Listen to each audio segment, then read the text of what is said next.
Evening, Abdi, and welcome to the first of our 3 Thursday evening interviews that we're calling A Blether with Heather. Over the next 3 Thursdays, I'll be getting in a chat with some of the most interesting voices for the whole Scots language world. These sessions are meant to be dead interactive, so if you have something you'd like to spear at our guests or hey an opinion you'd like to share with us, then fire it into the comments down below the YouTube video or over on the Hands Up for Trad Facebook page.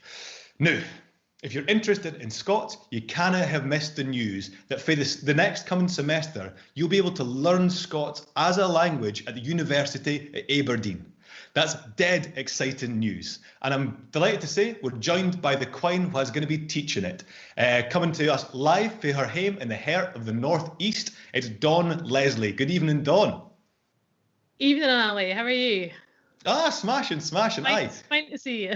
Aye, no, fine to see you. It's been a long time since I've seen you in real life, aye. Aye, yeah. Now, we didn't have too much time, so I'm going to fire straight on with this. This is really, it's a muckle bit of news for the Scots lead as a whole. That you could be studying it at uni. Tell us what this course is going to be. So the course has been organised by the Elphinstone Institute, and it's really there to fill what we see as being a gap in the current often courses at the uni.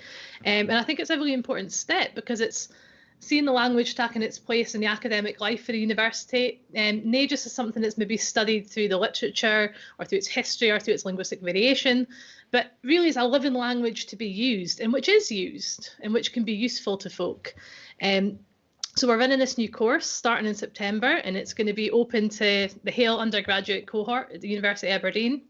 And there's likely to be folk who maybe want to take the course who have moved to the region elsewhere, maybe they've moved to Aberdeen and they didn't know what somebody's saying, or they're just wanting to improve their communicating skills a wee bit.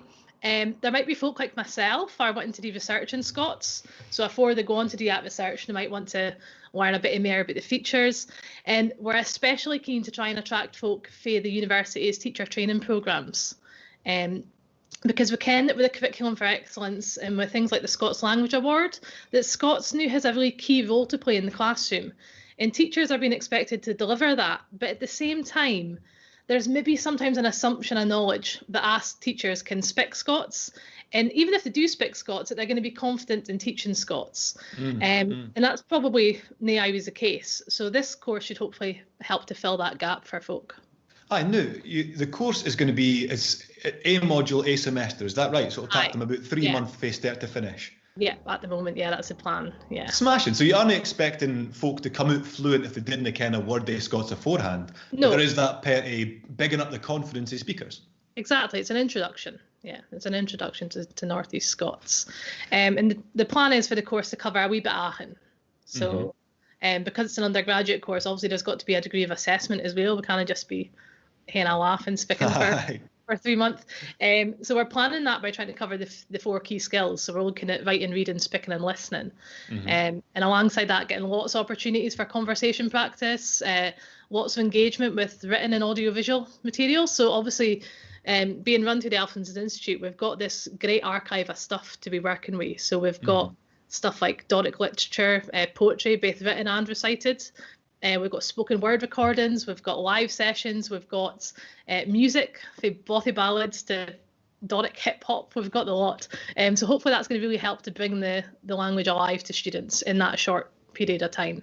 Aye, 100%. I should say for folks that are out there and wanting to see a wee bit of the material at least that maybe can't make the classes, Elphinstone Kist is a smashing resource that's available online for folk to ging to. Tell us a wee bit about yourself. So this is primarily it's a Northeast Scots course because that's where the course is, where the Elphinstone's based. But you're for a long line of Scots speakers for that area, is that right? Aye, so for me, like I would say Doric and Northeast Scots have been a big part of my life. So I hear it all. I kind of hear it down the road, I hear it in the copy, I hear it when I'm at the fit bar, when I'm out with my pipe band, when I'm with my pals and my family and everything. But this is going to be different for me because it's going to be a big change. So it's going to be a learning curve for me and because I'm so used to putting on or trying to put on and failing to put on sometimes my best English voice when I'm teaching.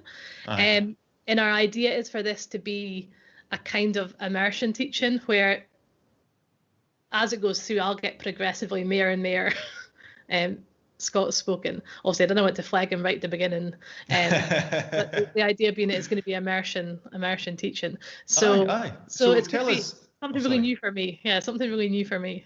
No doubt you'll thrive. No doubt it'll be a great pleasure. I'm a wee bit scunnered myself because I'm a graduate for University of Aberdeen and I didn't get to tack this course. I missed it by about 5 years, to be fair. But so tell us, when I was speaking to you about this earlier on, you were telling me that you've taken a bit of inspiration for other European minority leads. Can you tell us a wee bit about that process?